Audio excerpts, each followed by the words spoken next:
etiquette of religion. Good manners, courtesy, respect. Good manners, courtesy, respect. Good manners, etiquette of religion. Etiquette of religion. Alhamdulillahi Rabbil Alameen wassalatu wassalamu ala Sayyidil Anbiya'i wal Mursaleen. Amma ba'd fa'a'udhu billahi minash shaitanir rajim. Bismillahir Rahmanir Rahim. Assalatu wassalamu alayka ya Rasulallah wa ala alika wa ashabika ya Habiballah. Assalatu wassalamu alayka ya Nabiyallah wa ala alika wa ashabika ya Nurallah. My new viewers of Madani Channel, Alhamdulillah Azza wa Jal, we are here once again presenting the program Islamic Etiquette. In this program, we hear about the teachings which our beloved religion Islam has given to us and about some of the actions which the Holy Prophet ﷺ has ordered us to perform and stated their blessings. Today, the topic of our program is reconciliation. Our religion gives the message of peace, safety, and love, and the lesson to maintain ties with people. And if the ties were severed because of the worldly affairs or worldly purpose, our religion has given us the order to reconcile with one another. There are many excellences of reconciliation, and we find such incidents in the practical life of the Holy Prophet ﷺ, that the Holy Prophet ﷺ himself made others reconcile. In today's program, we're going to listen to some of the Madani pearls in this regard, inshallah. But before proceeding with the topic, let's listen to the blessing of reciting durood upon the beloved Nabi sallallahu ta'ala alayhi wa alihi wasallam. The Holy Prophet sallallahu ta'ala alayhi wa alihi wasallam has said, Sallu alayya fa inna salatakum alayya nurul lakum yawm al-qiyamah. Meaning, recite durood upon me, because your recitation of durood upon me will be light for you on Judgment Day. My dear viewers of Madani Channel, Allah subhanahu wa ta'ala has stated in the Holy Quran, translation from Kanzul Iman, and those who join what Allah has commanded to be joined. This verse means that they have faith in all the books of Allah Almighty and His prophets. They don't discriminate amongst them by believing in some of them and denying others. Or it means that they care about the rights of relationship and do not sever the relationships. It includes the relation with the Holy Prophet sallallahu ta'ala alayhi wa alihi wasallam and relation on the basis of faith as well. It also includes respect for Sayyids, love and favor from Muslims, helping them, defending them, treating them with affection, saying salam to them, visiting the sick Muslims, and fulfilling the rights of friends, servants, neighbors, and companions. My dear viewers of Madani Channel, Islam is a peaceful religion which gives its followers the lesson of unity and harmony and discourages mutual arguments and conflicts. That's why, if an argument occurs between two Muslims, the order of reconciling them is given in many places in the Holy Quran and Ahadith, and a lot of excellences are also stated. Allah subhanahu wa ta'ala has stated in the Holy Quran, إِنَّمَا الْمُؤْمِنُونَ إِخْوَةٌ فَأَصْلِحُوا بَيْنَ أَخَوَيْكُمْ وَاتَّقُوا اللَّهَ لَعَلَّكُمْ تُرْحَمُونَ. Translation from Kanzul Iman, the Muslims are brothers to each other, therefore make peace between your two brothers and fear Allah that you may attain mercy. Muslims are brothers to one another because they are connected with one another through the religion relation and Islamic affection, and this relationship is the strongest of all worldly relationships. Hence, whenever an argument occurs between two brothers, reconcile between them and fear Allah Almighty so that you would be blessed with the mercy, because fearing Allah subhanahu wa ta'ala and adopting abstinence is the cause of mutual affection and love amongst Muslims. And my dear viewers of Madani Channel, Allah subhanahu wa ta'ala showers His mercy upon the one who fears Him. While stating the mutual relationship of Muslims, the Holy Prophet sallallahu ta'ala alayhi wa alihi wasallam said, a Muslim is another Muslim's brother. He should not oppress him, nor he should disgrace him. The person who remains engaged in fulfilling the needs of his brother, Allah Almighty fulfills his need, and the person who eliminates a Muslim's suffering, Allah Almighty will eliminate one calamity from his calamities on Judgment Day. And the person who veils a Muslim's flaw, Allah Almighty will veil his flaw on Judgment Day. My dear viewers of Madani Channel, we can also learn the importance of reconciliation from the fact that in many places in the Holy Quran, Allah Almighty has given us the order to reconcile.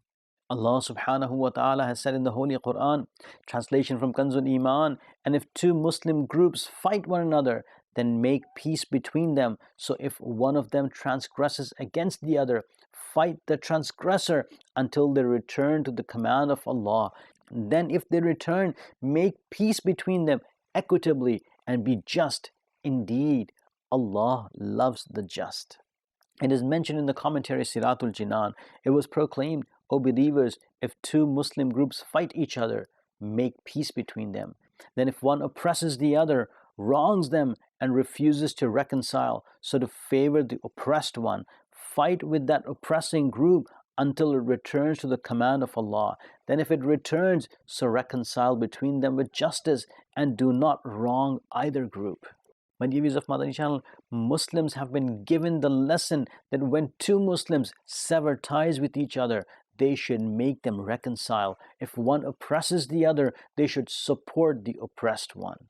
The order of reconciliation is given in the ahadith as well, as the final prophet of Allah Almighty, Sayyidina Muhammad sallallahu ta'ala alayhi wa alihi wasallam said about reconciliation, the most superior charity is to cause reconciliation amongst upset people.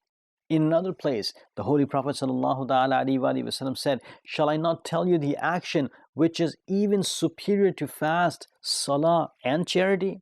The Holy Companions ﷺ said, Ya Rasulullah ﷺ, please tell. He ﷺ said, the action is to cause reconciliation between those who are upset with each other, because the mischief which occurs amongst upset people eliminates goodness.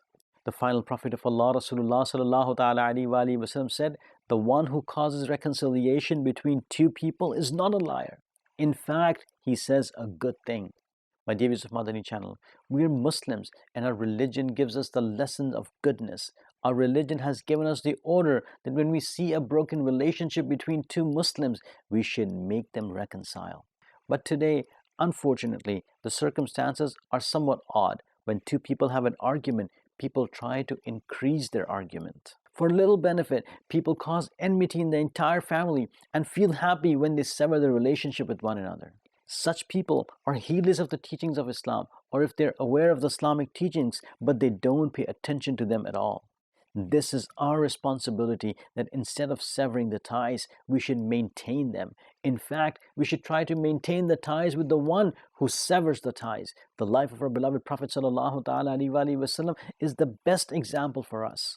If we look at his life, he would make people reconcile. It means causing reconciliation is the Sunnah of the Holy Prophet ﷺ. From these verses and narrations, we learn about the importance and the excellence of reconciliation. When a Muslim becomes angry with another Muslim or an argument occurs between them, we should make them reconcile and attain the excellences and blessings of reconciliation. The condition of our society is that people become angry with one another on trivial matters and they do not even speak to their Muslim brothers. There's a big loss in it. All these are attacks of shaitan by causing conflicts and arguments among Muslims, spreading hatred and making them stay away from one another. Shaitan feels immensely happy. But we should please Allah subhanahu wa ta'ala, not shaitan. If there is a conflict between two Muslims, we should make them reconcile for the pleasure of Allah Almighty. The one who's going to make others reconcile should supplicate in the court of Allah subhanahu wa ta'ala before making others reconcile. Then he should listen to the complaints of each party in a separate setting. After listening to the complete matters of both, he should try to convince them to reconcile and advise them by saying that the beloved Prophet ﷺ forgave even those who hurt him and agonized him. In fact, he ﷺ forgave his mortal enemies. We should also forgive one another by following the beloved Rasul ﷺ. He should advise them by saying that if they have hurt you, you may have hurt them too. We have not come into this world to hurt one another. We should keep our ties maintained with our Muslim brothers as long as we are alive and should try to make our Muslims reconcile. We should not try to sever ties with one another. Rather, we should try to maintain ties. As Maulana Room rahmatullahi ta'ala states, Tu baraye wasl kardan amadi, ne baraye fasl kardan amadi. Meaning, you have come to join, not to break up.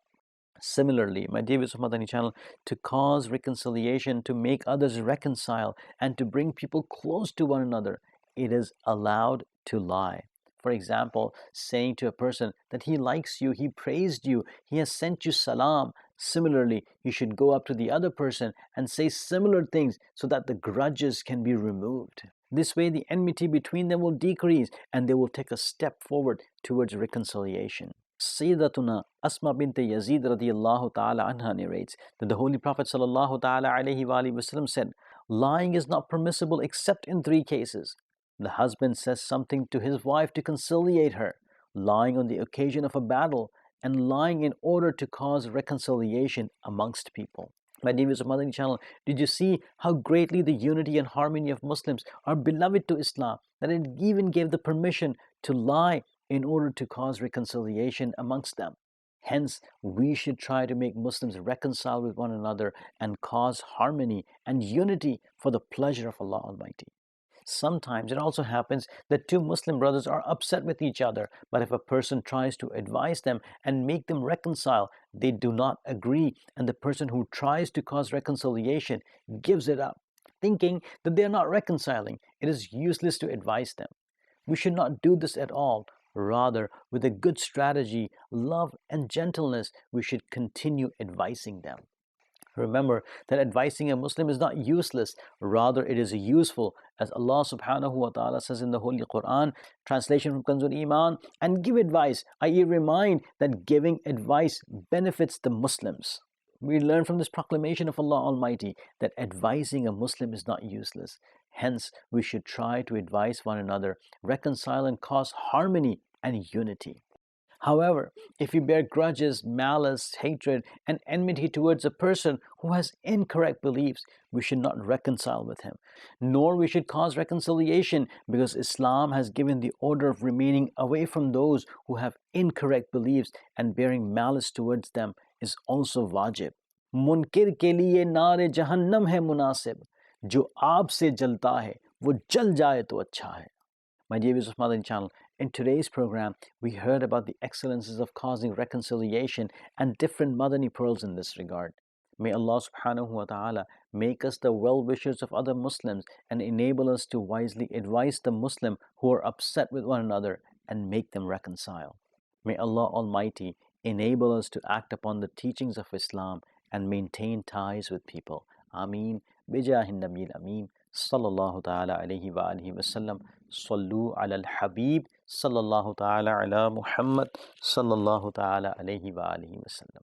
Etiquette of religion, good manners, courtesy, respect, good manners, courtesy, respect, good manners, etiquette of religion, etiquette of religion.